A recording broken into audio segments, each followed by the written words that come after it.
Well, hello there and welcome back. I am going to be playing with the F-Truck tonight because, well, it needs some love. Thing has been moved in and out of the workshop every day and it's developing issues along the way, which is good. I need to work out all its issues so that we can get it back on the road and it won't have any issues, because I would rather be left in the car park outside, out there, as opposed to on the side of the road somewhere. So, working them out now ain't the worst thing in the world. I just had to have some electrical work done to it. We lost the ignition barrel, and then the distributor gave up the ghost, so it's got a new electronic distributor in it and a new ignition barrel, and it's happy again. It runs very well.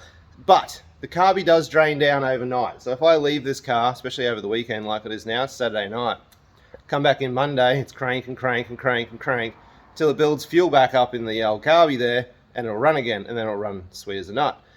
So the carby's going to come off, it's going to go down a recarb and get rebuilt. The rear end, as I've mentioned in other videos, leaks terribly. So I'm going to pull out the rear center, and whilst we're in there, we're going to do wheel bearings, we'll do the rear brakes, we'll just redo the whole rear axle, make it brand new, essentially, which is what I want. I want to be able to drive this thing wherever and not have any issues, so we're going to start there. So, let me show you what we're up against. This is the corner where the FB has been sitting, entombed behind all these bins. So, I've got it out, it's at Adam's place, which gave me the room to put this thing in here. So, it gives me a good working space, I can pull it apart, and it won't interfere with the day-to-day operations of the business. So that is why it's sitting right there. I can rip the carby off, we can strip the rear axle, rebuild the diff, all that sort of good stuff. So I'm just going to move a few bits and pieces, get the engine crane out of the way. I've put it in this position here so that this bin here, the scrap bin, just happens to fit ever so tightly next to it, and this bin was over there earlier and I moved it. It's here because I need to pull an axle out, and that gives me enough space right now to pull an axle, and I can just move some stuff on the other side here and we can slide the other axle out the other side. So we're good with all that, and that's going to work just nicely. I'll get up on some stands and we'll be ready to rock and roll. So without further ado, I'm going to find some bits and pieces and get this show on the road. So just jacked her up and threw some big heavy duty axle stands under the rear end. I repainted all that too. I'll show you that in a real second here. We're going to get pretty up close and personal with this, and I was even smart enough to crack the wheel nuts before I put it in the air, which it's progress for me. Basically, you know what I'm saying? I'm the guy who wires the trailer plug, and every time I do it, that little rubber bit, I have to slide back over it and seal it all off. I forget every time, I have to pull it apart and do it twice. Bothers me greatly. Anyway, let's get these wheels off and we can start ripping into this thing. Get these wheels off, we'll get the drive shaft disconnected, so I'll put new unis in that while we're going. I've got all brand new brakes. I've already ordered most of this stuff. I haven't done anything with the bearing kit for the diff yet. I'm going to debate as to how much spare time I have. I'd like to rebuild it myself. It is a 9-inch slip diff, which is pretty cool. I was pretty happy to see that. So the powertrain in this car is a 351 Cleveland. Mated to that is a C6, and then we've got the 9-inch limited slip diff. So for an F100, that's a pretty darn good lineup. Not too shabby whatsoever. So I'll see how I go for time. I might rebuild the diff. I might just take it down the road and say, hey, rebuild this for me. For some time for get rid of these backing caps. I can go straight in the scrap bin. I'm not center cap, back or whatever, I don't like them. Yep, that's the right spot for that. And safety first. Slide that under there, so if this all goes terribly wrong, I'll only get half crushed. It's better than fully crushed, I suppose. Alright, that's that side. Oh, handbrake's on. That's that side. I'll rip off the other side and let's start seeing what we got in here. There's both wheels off now. Try them there. Had the handbrake on. Come on. Oh. Well, that was easier than I thought it was going to be. Ooh, badly lipped. That's good. I've got a new set. I saw the bit of grey paint on this one and had me worried. I thought, oh god, I bet you someone's gone in here and rebuilt all these brakes and painted it. The other side wasn't painted and that drum is toast. Brakes look dirty. I'll bring him, we'll have a little look. Someone's been here before. Those shoes look particularly good. Not great, but particularly good. Probably not the best adjustment. The trailing shoe you can see is quite thin. And that front one there is pretty thick still, so maybe not the best adjustment. What's going on there? Something's missing, is it? What's not making sense? I don't know. There's meant to be a cable that runs through here for the handbrake, not the handbrake, the auto adjuster. Goes through there. That cable's totally missing, not there, not laying in the bottom. Thankfully I do have a brand new one. I have a brand new of everything that lives inside of here. So that's probably why we've got this one here worn more than this one here. Anyway, brakes, drum brakes. I don't like drum brakes. I used to be really good at doing these. It's been a hot minute, so I'm gonna have to remember. I also haven't rebuilt a diff in ages either. You can see it leaking in there. I cleaned it all up and painted it just so that it would make it easier to get it all apart because it was filthy. But it's already leaking out the bloody pinion again. That's why we're doing this. This is the passenger side. This is a very different story. This is where I had the leaky wheel cylinder. And as you can see, we've got lovely pastiness everywhere. Oh, and we're missing a shoe. All together, just there's pieces down. Oh, there's pieces down there. Okay, okay. So the rear shoe just kind of went to pieces, absolutely everywhere there. Yeah, well, there you go. See, it's always worth doing your brakes, even though this thing stopped really nicely. The truth is right there. No adjuster on the rear either. You probably don't know what it's meant to look like. Oh, sorry, I'm trying to do so many things at once. Okay, so normally coming off of here, around the back of this sort of scalloped half moon little fellow, should be the adjuster, and he runs down into here onto the piece that doesn't seem to be there. There's meant to be another lever arm down the bottom here, and that's what maintains pressure on this little fellow here, so that you can set your brakes as you drive, so to speak. You know, they always continuously adjust themselves. Don't know what the technical name is there. So that's interesting. Let's we'll make sure we put these back together properly this time. I just touched the leading shoe and it fell off. That is him there. He was no longer bonded. Wow, that's pretty bad.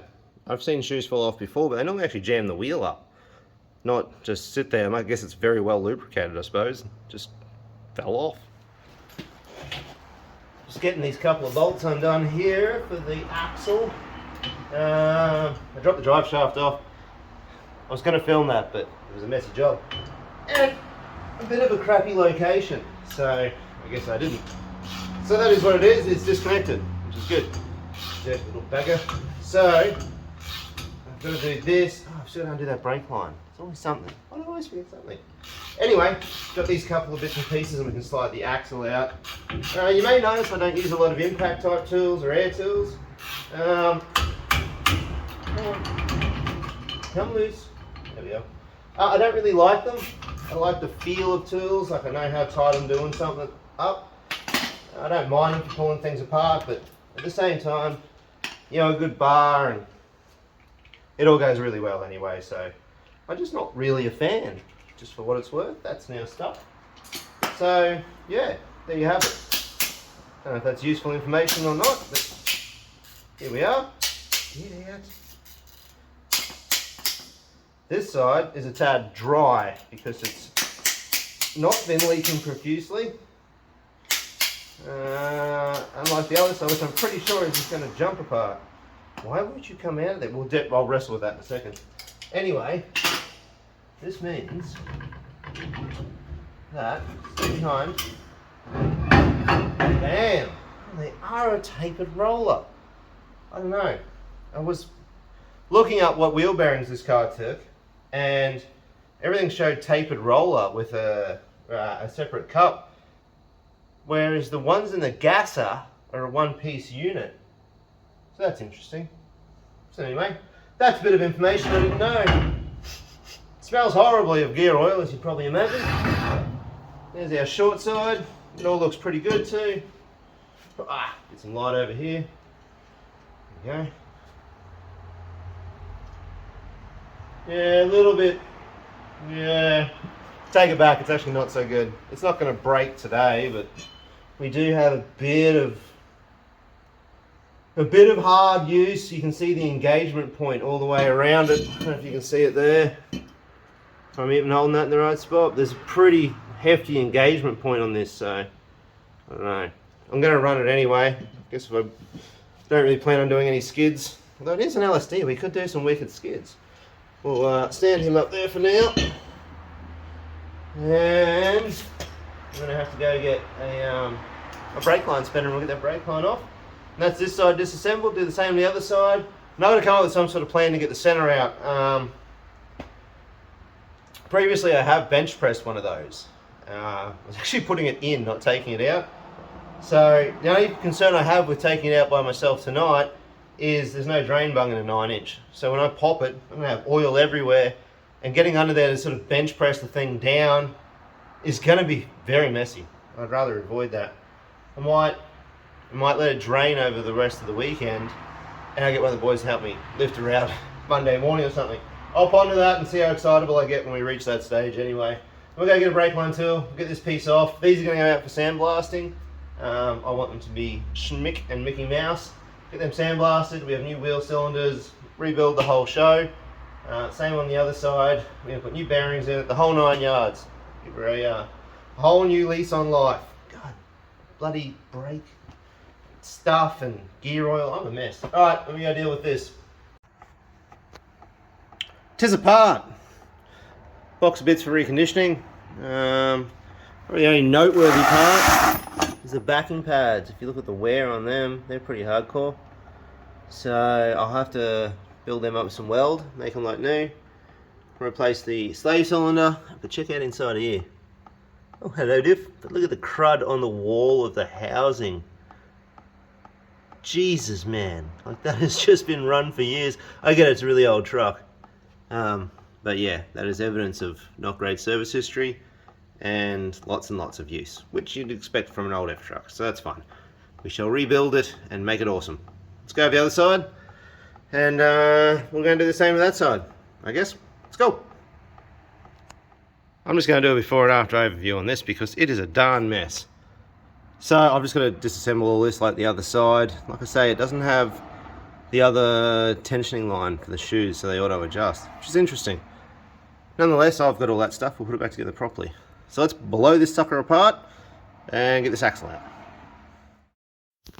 This bad boy right here is my sad little press. He's a little undersized and I don't know if it's going to work very well. That's the jack for it. It goes up in the top piece here where it's all flaking off. Yep, seen better days, this fellow. Nonetheless, we're going to drag it out, turf all this stuff off the top of it, and see if it can or cannot do the job of pressing some bearings. We'll start by doing the wheel bearings, and then if that works, we'll move on to doing the diff itself. Get this junk out of the way. It's got a few bits with it, so hopefully with these pieces here, the one looks, yep, that's a bit bent. Anyway, with these bits here, we should be able to get the job done. I ended up moving the base all the way to the bottom, and the axle still didn't quite fit. So the only thing to do was to cut this sucker down on this line right here. Yep, that'll work, eh? So cut that down. I managed to get some I-beams. That made up the base piece so that we could mount the bearing puller dealy in there. And it gave me the right height to press it out. Unfortunately, this is about where it all ends. Well, I've decided to pack up the press. It didn't work. That is the axle. And I don't know why. I even tried just pulling the locking piece instead of the bearing and the locking piece at once. It still won't come off. I don't know. I'm avoiding cutting through it because I need to get the bearing off, read the bearing part number and the seal off so that I can make sure I get the exact same one, because there's like a few different options. So I didn't want to do that, but I'm probably gonna have to do that. So we'll come back to that. I decided to move on for this is the evening, so I've started cleaning up the backing plates for the brakes. Look at that. Who needs a sandblaster? With 3 different wire wheels to do all sorts of stuff. What I need to do is see let's go with this one here. See how this wear tab here where the shoe sits is pretty good. See how this one here is not so good. And this one here is even more not so good. So I just need to go around, I'll build these up with a little bit of weld. That one doesn't look too bad. We'll just give them a bit of a weld and a grind back so that they're a nice even surface, so when the shoe sits in there and rides back and forth with brake pressure, that it does its job. So I figured tonight I'll just knock this out as well. Right. So I've never done this before because I've never actually had one that's this bad before. Bear with me a little. I'm just gonna spot the welds in, just lay them one over the other and stack them like diamonds, but not really, because anyway. So this one and this one aren't too bad. Put a little bit of this one, a little bit on this one.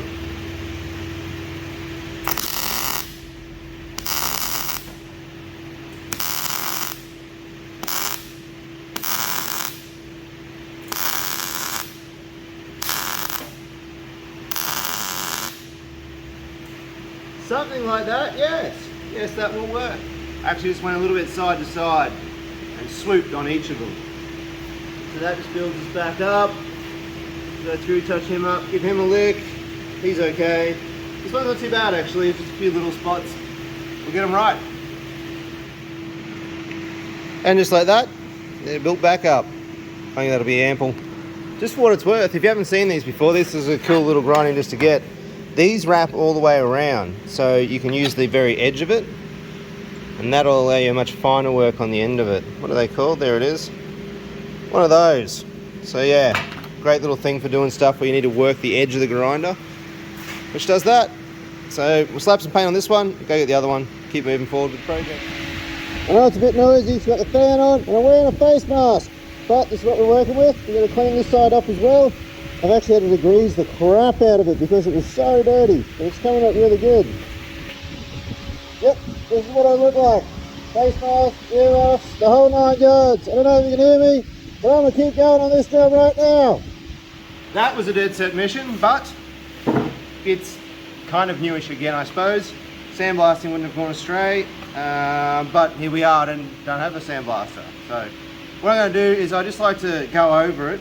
I've already done one hit, I'm just going to do one more with the old map torch. What that does is when you start it, you'll see it gets like an oil slick to it, and then if you keep going with the map torch, all of a sudden you'll see that oil slick just start to disappear and just have metal behind it, and that's just getting rid of any of the last of the impurities left on the surface. Because this is where all that brake failure, well not brake failure, well yeah, brake failure, those things were in pieces, but we had a lot of brake fluid in there, and we also had diff oil in there, so I just need to make sure I get all that off.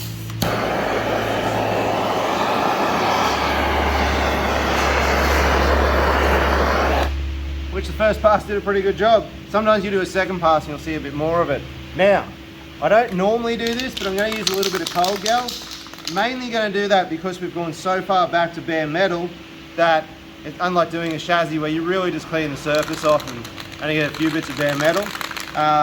It's pretty much raw here, so I'm just going to give it a light dusting with this, like so. Not too much at all, because I've already heated the metal up.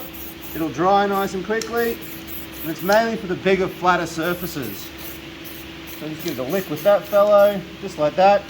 Now, because I'm always in a rush and there's always heaps to get done in a short period of time that I have available, this will speed the process up.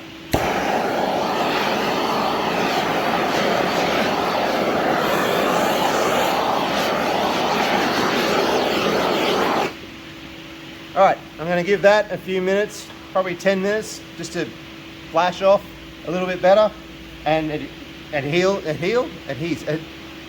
it'll join the surface that's underneath it. It'll stick better, is what I'm saying. Kneel. There's a word there somewhere. I've said it a few times before, I like to use whatever zinc guard, zinc-based black paint I can find, preferably in a satin finish. And tonight we have a Dymark Zinc Guard Quick Dry Enamel, and it's a satin black. So that's what we're going for. It'll do the trick just nicely. And then we're just going to paint it.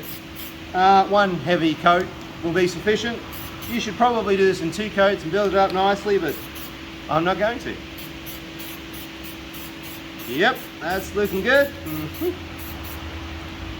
I wonder what Derek Berry's doing today. Interesting. Look at that. Yep. Good as new. You should probably do this every time you do a brake job. I always do. If I'm ever doing a brake job, I'll pull the backing plates and clean everything out and repaint it so it's all like new again. It's just good long-term maintenance. You're amazed how many extra years you get out of things when you just go that extra mile and just do the whole thing. Quick recap before I sign this video off. There's all the bits and pieces. Look at that. That was a right mess, that side. Not much to talk about there. There's a piece of brake shoe in there. Not a bad effort, but everything is now cleaned up and ready for reassembly. I am waiting on some parts again though, so that's why I'm going to finish this video up early. Backing plates looking mint. All the brake hardware, look at that. Forward baby. And Bendix as well, you can read that. So that's all good. Handbrake lever's good, clean all this up. Same for the hardware on the other side. That's all that. I've gone through and found all the bits I had stashed away. Big thanks to F Trucks or Us. Who's the other mob? There's another mob I got stuff off too. Anyway, there's a couple of companies I should be saying thanks to. They have great parts in stock. But nonetheless, here we are. There's my rear brake line. These are all the springs and doodads and the self-adjusting lever arrangement. So it all goes in the back. New shoes, new slave cylinders. I don't have another set of brake shoes, which is mighty annoying. But I've still got to conquer the rear axle as well. That's a minor inconvenience at this stage. My press just was not having it. That I'm going to have to send out, and I've still got to pull the diff center out. So with that, I'm going to end this video here. I don't know whether I'm going to build the diff center or not. With the press issue, I'm still working on that. I'm trying to get another press. That is not going as well as I had hoped. I think for the ease of everything right now, I'm just going to send the diff center out and get it rebuilt. I know it's not really the right way of doing it. It's going to cost me a shitload more money, but if I save up a little bit more cash, that might just be the easy option instead of spending lots of money buying a press. Then you have a press forever. So you really got to weigh this up, don't you? If I put the money now into a press and I can still do the job, it'll probably cost me about the same in the end. We're talking like $1,400 for the diff rebuilt and the bearings on the axle and all that sort of thing. Or I buy a bigger press. I'll find something on Marketplace for around $500, $600. Get the rebuild kit and I'm kind of at the same money. So that's my dilemma. I don't know. When you tune in for the next episode, hopefully I've conquered that one. So that's that. But anyway, all the bits and pieces are cleaned up. And the next episode, we'll be putting stuff back together. So I will see you guys for that one. And I will get through this with me and my head and the back and forth. Thanks for watching. I'll see you real soon.